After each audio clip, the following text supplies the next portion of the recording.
Good morning guys, welcome back my new blog. कसे आहात तुम्ही सर्व? आय होप तुम्ही सर्व एकदम मजेत असणार आहात. आणि फायनली आम्ही घरी पोहोचलो आहे. सकाळचे वाजलेत 11. आज मस्त उशिरापर्यंत झोपलेलो.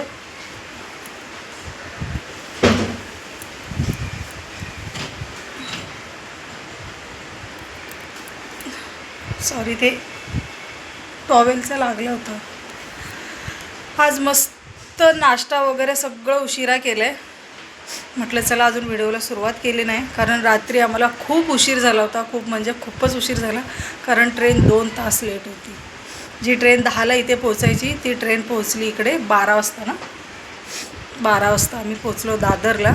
तिकडे मग आम्ही थोडंसं जेवलो, पण ते जेवणामध्ये पण इतका मूड खराब झाला ना, इतकं बकवास जेवण. त्यामुळे ते जेवण पण आम्ही पूर्ण जेवलो नाही, थोडंफारच जेवलो. आणि 1:30 वाजता आम्ही घरी पोहोचलो. पिंकी आणि बाली 11 वाजता स्टेशनला उतरले. बाबू पण इतका परेशान झाला होता, कारण बराच उशीर झाला होता. ट्रेनमध्ये बसून बसून मुलं अगदी वैतागून जातात. सो चला फायनली घरी पोहोचलो आहे. अजून बघत मला दाखवते बॅगा वगैरे सगळं तिकडे. अजून बॅग पण मी खाली केलं नाही. आता लादी पुसायला घेतली होती. म्हटलं अगोदर व्हिडिओला सुरुवात करते. आणि माझी झाडं बघा मस्त टवटवीत आहेत, मीनाक्षी आणि सुलभामुळे. थँक्यू मीनाक्षी आणि सुलभा, तुम्ही माझ्या झाडांना मस्त पाणी दिलं आणि छान हिरवीगार ठेवलेली आहेत. थँक्यू. आणि आज आहे 1 मे. महाराष्ट्र दिनाच्या तुम्हा सर्वांना खूप शुभेच्छा. आणि त्याचबरोबर सगळ्यात महत्त्वाचं, आज आहे बुद्धपौर्णिमा. तर तुम्हा सर्वांना बुद्धपौर्णिमेच्या खूप खूप खूप शुभेच्छा. आज मला पूजा पण मांडायची आहे. थोड्या वेळाने मी घर पहिले सगळं चकाचक करून घेते, मग थोडीशी पूजा मांडते, मग पुढचं पुढे बघूया. आणि आज नितीनला पण सुट्टी आहे, तर आज आपल्यासोबत ते पण आहे. चला. हाय गाइस, कैसे हो? सालों के बाद मिले हैं हम लोग. मस्त मजा केली गावी यावेळेस. एकदम खरं उन्हाच्या तडाख्याने आहे ना, काहीच करता आलं नाही. खूप सारे प्लॅन होते, पण ऊन एवढं होतं ना की आमचे प्लॅन त्या उन्हामुळे सगळे करपून गेले. एवढं ऊन म्हणजे यावेळेस तर रेकॉर्ड ब्रेक ऊन होतं. एक साधारण 45 डिग्री सेल्सिअसच्या आसपास. इथे मुंबईत आपल्याला 35मध्ये हालत खराब होते. गावी 45, त्यात लोक कसं सर्वाईव्ह करतात.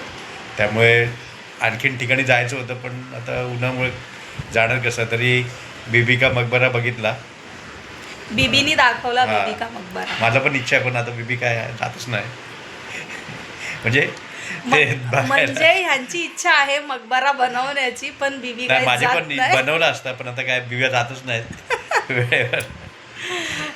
खूप छान कलाकृती आहे. म्हणजे पण त्याला जतन नाही केलं जसं आपण जतन केलं पाहिजे. जसं राजस्थानमध्ये त्या लोकांनी कसं त्यांच्या जेवढ्या हेरिटेज वस्तू आहेत सगळ्या स्वच्छ वगैरे करून ठेवलेल्या आहेत, त्या तशा यांनी जतन नाही केलं. त्याची खंत वाटते जरा. पण खूप चांगलं शहर आहे.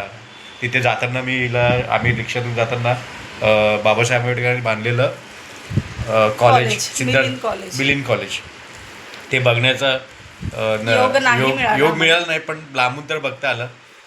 बाबासाहेब तिथे वावरले, त्या भूमीत पाय ठेवला. कन्स्ट्रक्शन सुरू असताना ते तिथे राहिले. आता यावेळेस उन्हाळ्यात नाही गावाला जायचं. आता आम्हाला गाईज आम्ही जून महिन्यामध्ये जाणार आहोत, कारण जून महिन्यात आमच्या साहेबांचा पण बड्डे आहे आणि आमच्या बाबूचा पण बड्डे आहे. 13 जून 10 जून. तर आम्ही जून महिन्यात गावी जाऊ. तेव्हा कदाचित नाही, तेव्हा पण वेळ नाही मिळणार. थोड्याशा सुट्ट्या कमी असतील, कारण आत्ता सुट्ट्या घेतल्यात. परत जून महिन्यात पण तेवढ्या त्याचं पण लफडा आहे. नाही, आपण थोड्याशा सुट्ट्या घेऊन जाऊ ना. 3-4 दिवसाच्या सुट्ट्या घेऊन 3-4 दिवसाच्या सुट्ट्या घेऊन आपण परत जेव्हा जून महिन्यात जाऊ तेव्हा. पब्लिक ट्रान्सपोर्टचा पण खूप इश्यू आहे. जसं मुंबईत आपल्याला पटकन गाड्या वगैरे मिळतात, तिथे तसं नाही. तिथे गावाला कसं आहे ना, 20 किलोमीटर पण जायचं असेल तर जर प्रायव्हेट तुम्ही गाडी केली तर 1000-1200 रुपये द्यावे लागतात. का माहिती आहे? कारण पहिले कसं ना सलग सीट होते. आता बसमध्ये लेडीजला 60 वर्षापेक्षा जास्त असेल त्यांना प्रवास फ्री आहे. तर मग लोक विचार करतात ना, ठीक आहे 1 तास 2 तास लेट तर लेट, पण 80-90 रुपये वाचतात. त्यामुळे ते लोक प्रिफर करतात बसनीच. त्यामुळे थोडासा प्रॉब्लेम होतो. पण ठीक आहे, आपल्याकडे गाडी असते त्यामुळे एवढं काही वाटत नाही. तर मी पण तुम्हाला सगळ्यांना रेफर करेन, विदर्भात गेलं तर उन्हाळ्यात शक्यतो टाळा जाणं. हिवाळ्यामध्ये फिरा. हिवाळ्यात पावसाळा मस्त आहे. पण बेस्ट आहे, पाऊस कमी असतो. हिवाळा सगळ्यात बेस्ट आहे. उन्हाळा नको. उन्हाळ्याचा तडाखा. नशीब आम्ही जास्त घरातून बाहेर पडलो नाही, त्यामुळे शरीरावर काय परिणाम जास्त झाला नाही. पण जर सलग बाहेर फिरलो असतो तर काही ना काहीतरी शारीरिक इजा झाली असती आम्हाला. एवढं ऊन होतं. ऊन म्हणजे भयंकर. म्हणजे 9-9:30 वाजता आपल्याकडे दुपारी ऊन असं तसं ऊन, कडक ऊन होतं. आता ऊन तर जाऊ द्या, हवा पण गरम. आता जमीन तापते तर मग हवा थंडी तरी कुठून येणार ना. हॅट्स ऑफ आहे विदर्भातल्या लोकांना, एवढ्या उन्हात पण सर्वाईव्ह करतात चांगल्या चांगल्या पद्धतीने. आणि लग्न कार्य उन्हाळ्यातच ठेवतात. शक्यतो लग्न उन्हातच असतात बाबा. जेवण गरम, हवा हवा गरम, पाणी गरम, लोक पण गरम. मग गरमागरमीमध्ये पण लग्न होऊन उरकून जातात. टाकतात. चालेल, चला. आपण भेटूया गावाला पुन्हा एकदा सगळे. डायरेक्ट व्हिडिओमध्ये गावाला मध्ये कधी नंतर नाही? पुढे व्हिडिओ करू अच्छा. तेव्हा. ओके. सो गाईज, चला आता मला लादी पुसायची, यांचं झालेलं आहे बोलून. आता मी मस्त कामं आवरून घेते पटापट, थोडीशी पूजा मांडते आणि मग तुम्हाला दाखवते. आणि सगळ्या बॅगा वगैरे खाली करायच्यात आज. तर चला मी आता कामं आवरते आणि मग तुम्हाला. गाईज, एवढी माझी आज तब्येत खराब झाली ना, मला ना खूप ॲसिडिटी झाली होती. आणि काय केलं माहिती आहे, मी ती गोळी खाल्ली, पॅन्टॉनिक अशी काहीतरी नाव होतं. ती गोळी खाल्ली. गोळी खाल्ल्यानंतर एक अर्ध्या तासानंतर असं मला व्हायला लागलं ना पोटामध्ये, अक्षरशः असं वाटत होतं ब्लास्ट होते पोटामध्ये. इतकं असं पोट माझं पूर्ण असं जळल्यासारखं वाटत होतं. आणि त्याच्यानंतर एक 10-15 मिनटांनी एवढे मला जुलाब झाले. पहिले जुलाब झाले आणि नंतर अशी उलटी झाली ना, एकदम फोर्सनी, एकदम जोरात. असं वाटत होतं की माझं पूर्ण आतले आतडे बाहेर येतील तोंडातून. इतक्या घाण पद्धतीने मला उलटी झाली. कारण नंतर मी चेक केलं तर ती जी गोळी आहे ना, ती गोळी काय माझ्या बॉडीला सूट नाही झाली. त्या गोळीचे सगळे उलटे रिॲक्शन, एवढी बॉडी माझी अशी एकदम वीक झाली आहे ना, समजत नाही काय करू. हातपाय एकदम असे ढिले पडून गेले.